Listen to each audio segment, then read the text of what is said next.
Welcome back. Let us now look into the other leadership styles. We will now address laissez-faire leadership style. What do we mean by that?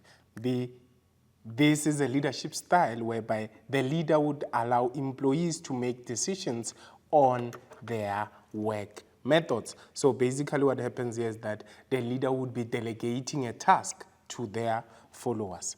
Then, situations in which this leadership style can be applied. It can be applied when employees are experts and can take responsibility for their action. So this is basically a leader would be trusting on their workers. And then number two, this would be applied in a situation whereby the leader is very busy and the delegation of the task will increase the productivity. So this would be applied by leaders who are very busy and would give authority to their subordinates or employees to say, complete the task because I'm not there. And then this would also be applied when employees are highly experienced and know more about the task than the leader.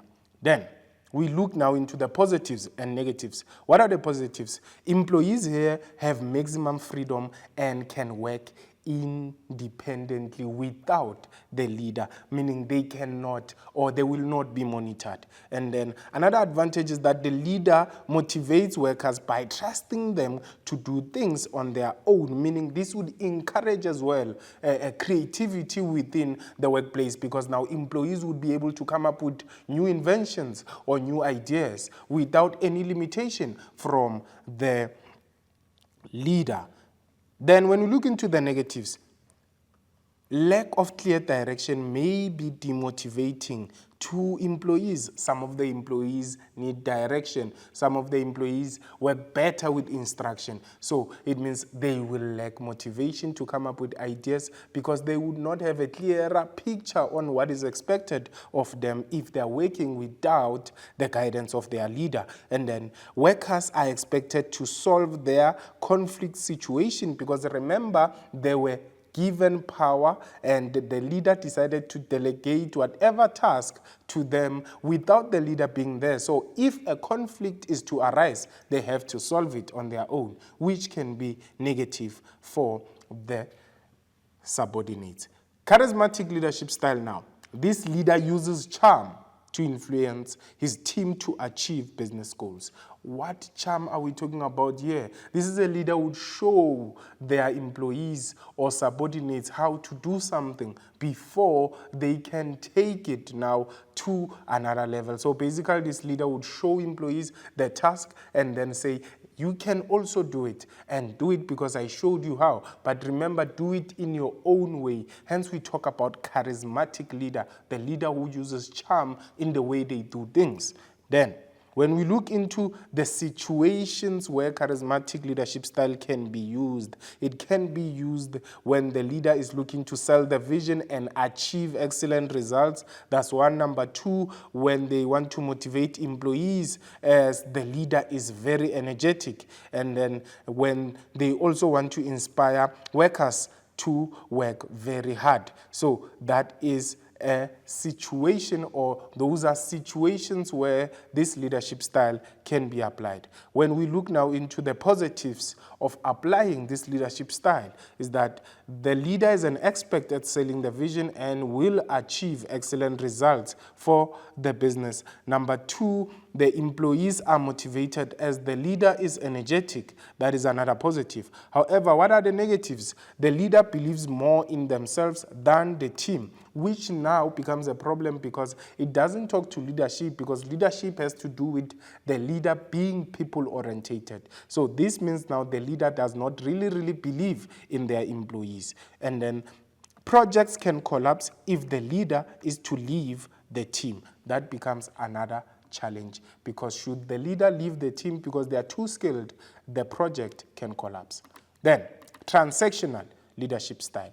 This leader uses a system of reward and punishment to motivate employees to work hard. That is one. So this is a leader that would use rewards for employees who do well, and this is a leader would punish those who don't complete a task or who don't do well in a particular task. So let us see when can this leadership style can be Now let us see when this leadership style can be applied in the workplace. When the leader wants to maximize performance of their employees. So when they want to increase performance, when they want their employees to work very fast, they offer a reward to say, should you work very hard, we can give you a holiday to go to some particular holiday destination with your family. So workers would be motivated. They can also offer bonuses to say, should you work very well, this is the bonus or compensation you could get for working very hard for the business. So this would maximize performance because employees would work very fast. And then deadlines must be met on a short notice. So this leadership style can be applied when deadlines must be met on a short notice or when the business is under pressure. So you use it to make sure that deadlines get to be submitted on time. And then when workers have low morale, you use this leadership style by trying to improve the morale by offering the rewards. So now let us look into the positives and negatives. What are the positives now? The positives is that it improves employees' productivity and morale, meaning the employees will be able to produce more goods. If they were producing 1,000 because of low morale or 100 because of low morale, they will now produce 1,000 because they'll be motivated and they will have a better morale because they would be happy. And then looking into that, employees will know what is expected of them so that they can get the reward. So they would know that for me to get the reward, I have to achieve 1,000 targets. So that becomes an advantage as well. What are the negatives? Employees may lose creativity as they must follow rules and procedures so that they try to be fast and fast. So that can be a problem as well. And then another negative is that managing employees may be time consuming because the leader has to be there to monitor who's doing well and who's completing the task very fast so that they can be given their reward. So that becomes a negative. So looking into that,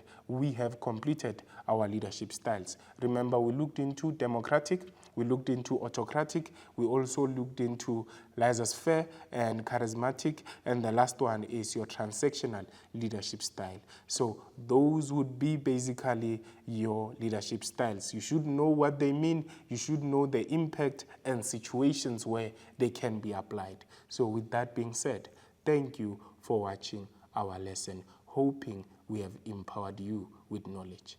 Thank you. Keep watching.